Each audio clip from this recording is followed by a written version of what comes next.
This is your book here, Setting Boundaries with Your Adult Children.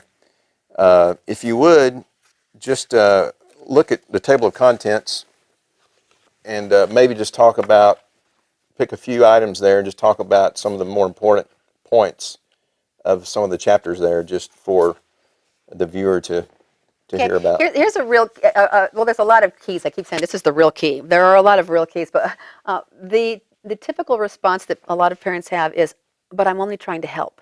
I'm only trying to help. But I'm only trying to help. You know, when I bailed my son out the fourth, fifth time, but I'm only trying to help. We have to learn the difference between helping and enabling. And I clearly talk about this and why, and why we enable and why we must stop. And the difference is, helping is doing something for someone that they can't do for themselves. Right. Enabling is doing something for someone that they should, and quite frankly, really, need to be doing for themselves. When our children are little and they're just learning to walk, we tie their shoes because you don't want them to fall and, break their little bodies. But when they get to a certain point where they can tie their own shoes, and we're still tying them because we're either, whatever it is, we're in a hurry, we're often we just don't want them to fall. But let me tell you, when they fall a couple times, they'll learn how to tie that shoe tight enough. But if we keep coming in and tying them for them, and that's what we're doing. We're tying our kids' shoes that are 20, Every 25, 30, 40, 45, 50. So we need to see the difference between helping and enabling. But deep down, he's really a good kid. That's a great one. Yes, it is. is. He's really a good kid. He's going to school. You know what? He's really a good kid.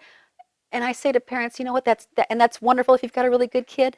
But if you are subsidizing a lifestyle for that really good kid, how are you helping him learn how to be an independent adult? How are you helping him at 25, 30, 35, 40, 45 learn how to be self-sufficient? What if, God forbid, not what if, someday we will die. Someday parents will die. And, what if, God forbid, this happens and our kids have absolutely no idea don't know how to support their lifestyles that we have, but they're a really good kid. So, we've got to realize they can still be a really good kid, but that doesn't mean we need to enable them. And a big thing is the power of love and forgiveness. I really had to come to my son and say, I'm sorry for the things that I did. I'm not going to live in that guilt and blame anymore. Now there's a point, I made mistakes. I made a lot of mistakes. I was a single parent. I was 16 years old when I was a parent. I had no business being a parent. I made horrible mistakes. And yet it got to a point where my son was old enough to make his own decisions and his own choices and mentally capable of doing that. And I kept coming in because of the guilt and the blame that I felt over mistakes I made. So it got to a point where I said, I had to say, no more of that. And you have to forgive me. So you don't have to. I had asked myself, I hope you will forgive me for the inconsistencies in my life, the times that I told you I wasn't going to do it and I did. How many times I said, I'm not bailing you out anymore, and I bailed him out. You cannot borrow any more money, but there was a problem, and I'd loan him more money. I'm not buying you another car, and I'd buy another used car. I'm not paying your car insurance. And it went over and over. He didn't know what to believe.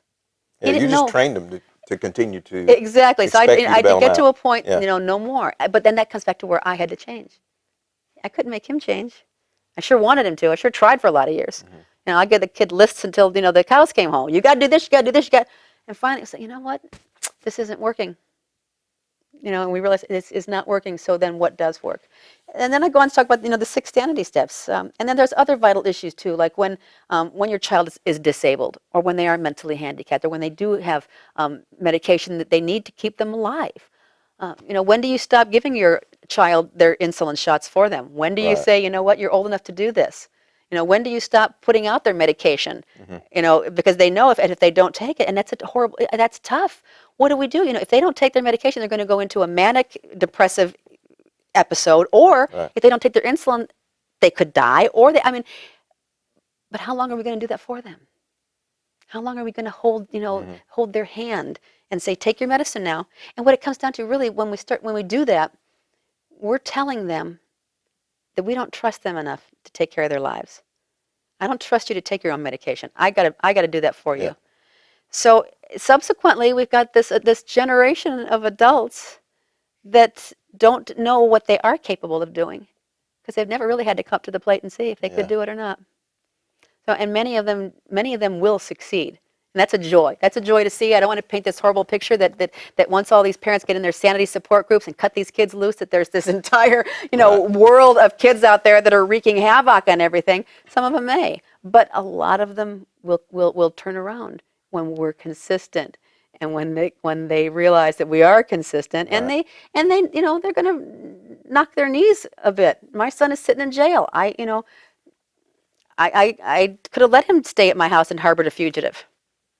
He ended up turning himself in, which was the right thing to do. He had to be responsible for his choices. Yeah. I didn't do what it was that he did that got him the warrant for his arrest.